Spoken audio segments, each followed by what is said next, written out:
안녕하세요. 신나는데 신디입니다. 오늘은 약 처방과 관련된 부분을 공부를 한번 해보도록 하겠습니다.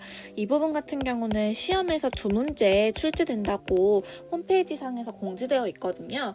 그래서 오늘 함께 공부를 해볼게요. 먼저 투약 및 조제료, 처방료라고 불리는 부분인데요. 이것은 그 초제증 진찰료 중에서 외래관리료에 속해져 있습니다. 그래서 만약에 우리가 처방전을 환자에게 제출을 드렸어요. 처방전을 드리고 났는데 환자분이 약 수령을 안 하신 거예요. 약 수령을 안 하면 바로 이 외래관리료에서 삭감이 됩니다. 그리고 이거는 재심사를 할 수도 없는 항목이에요.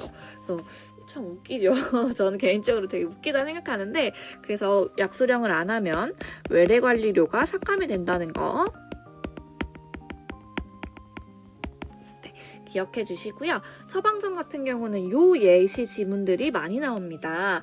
그래서 여기서는 사실은 말장난이에요. 제가 그래서 하나씩 공부를 해볼게요. 항생제나 소화제의 일률적 똑같은 처방은 지양한다. 바로 이 지양은요, 부정적인 단어예요. 그래서 이렇게 하지 말아라 라는 뜻이고요. 이제 비슷한 단어로 지향이라는 단어가 있습니다. 지향은 추구한다라는 뜻이에요. 추구한다. 그래서 시험 문제에서 항생제와 소화제의 일률적 처방을 지향한다. 향으로 나오게 되면 그것은 정답은 틀린 겁니다. 우리가 항생제와 소화제의 처방은 지양하여야 됩니다. 그리고 일률적인 고가역 처방 역시 우리가 하지 말아야 되고요. 저함량 배수 처방 조제도 지양하여야 합니다. 이게 무슨 소리냐면요. 타이레놀 같은 경우는 예시를 한번 들어볼게요. 타이레놀은 400mg이 있고요. 200mg 저용량도 있어요. 근데 이 경우에는 400mg 한 개만 줘라. 200mg를 굳이 두 개씩 처방하지 말아라. 이 소리입니다. 그리고 비급여 진료 시에는 처방전을 비급여로 청구를 하셔야 되시고요. 이것은 기타 항목으로 이제 체크를 해서 나가셔야 됩니다. 그리고 약국과 처방전의 교부 번호가 일치하셔야 되시고요. 우리 치과 약 중에서 가글도 처방이 됩니다. 우리가 흔히 수술 후에 헥사메딘 처방이 많이 나가는데요. 헥사메딘 같은 경우는 용법과 용량이 정해져 있습니다. 100ml 이내라는 거. 그래서 이것도 가끔씩 지문에서 나오더라고요. 그래서 가볍게 읽어주시고요. 그래서 이 처방료에서는 이 지문 딱 5개여서 문제 내기도 좋아요. 말장난에 속지 마시라고 지양한다에 빨간 줄을 한번 그어봤습니다. 다음은 처방전 재발행입니다. 이제 어떠한 사정들에 의해서 처방을 다시 받는 거예요. 그래서 3가지 경우가 있는데요. 이 사용기간을 경과하고 나서입니다. 우리가 병원에서 처방전을 받고 나서 약국에 제출을 해야 되는 유효기간이 있어요. 근데 유효기간이 지나고 나서 이제 약 처방을 받으려고 하니까 당연히 안 되겠죠? 그러게 될 경우에는 진료를 보셔야 되는데, 경우에 따라서 진료를 보시게 되면 진찰 여부에 따라서 진찰료는 환자분이 부담을 하셔야 됩니다. 왜냐하면 유효기간이 경과를 했으니까요. 약속된 시간에 우리가 제출을 한 게 아니기 때문에. 그리고 두 번째로는요. 처방전 사용기간 내에 처방전을 분실한 겁니다. 이런 경우 저도 경험해 본 적이 있는데요. 약국을 바로 가서 약을 받아야 되는데 쇼핑을 하다가 이런 식으로 어디다 놓고 오는 거예요. 처방전을. 이 경우에는요. 기간 내에는 분실된 처방전과 동일하게 재발급을 약 처방에 문제가 없다. 똑같이 나간다 하시면은 예전 처방전의 교부 번호를 똑같이 쓰셔야 되시고, 재발급이다. 이것을 처방전에 쓰셔야 됩니다. 그리고 3번째는 많은 항목은 아니지만 환자분들이 약을 분실하시는 경우가 있어요. 이럴 경우에는 귀책 사유가 환자가 잘못을 한 거죠. 그래서 환자분이 전액 본인이 부담을 하셔야 되시고, 역시 비급여이기 때문에 기타 항목에 체크를 하셔야 합니다.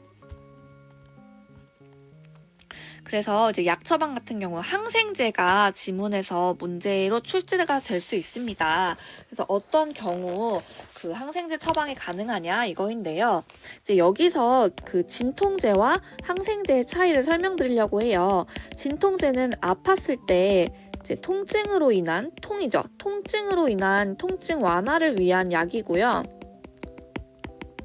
항생제 같은 경우는 이제 세균 감염이라던가 이런 것을 치료하기 위한 치료 목적의 약입니다. 그래서 항생제를 많이 썼을 경우에는 내성이 생겨서 좋지 않기 때문에 이제 나라에서도 항생제 처방을 일률적으로 다 할 수는 없고요. 특정 경우에만 인정을 해주고 있습니다. 그래서 신경치료 같은 경우는 치수염 상병으로는 청구를 하실 수가 없습니다. 그래서 신경치료할 때는 이 경우에만 가능한데요. 보시면 급성 근단 치주염, 만성 근단 치주염, 그 다음에 동이 있는 근단 주위 농양이나 동이 없는 근단 주위 농양이나 뭐 근단 치주 염증일 경우에만 인정을 해주고 있습니다. 그래서 대부분 항생제 같은 경우는요, 농양이 있거나 아니면 염증, 부종 이런 경우에만 인정을 받고 있고요.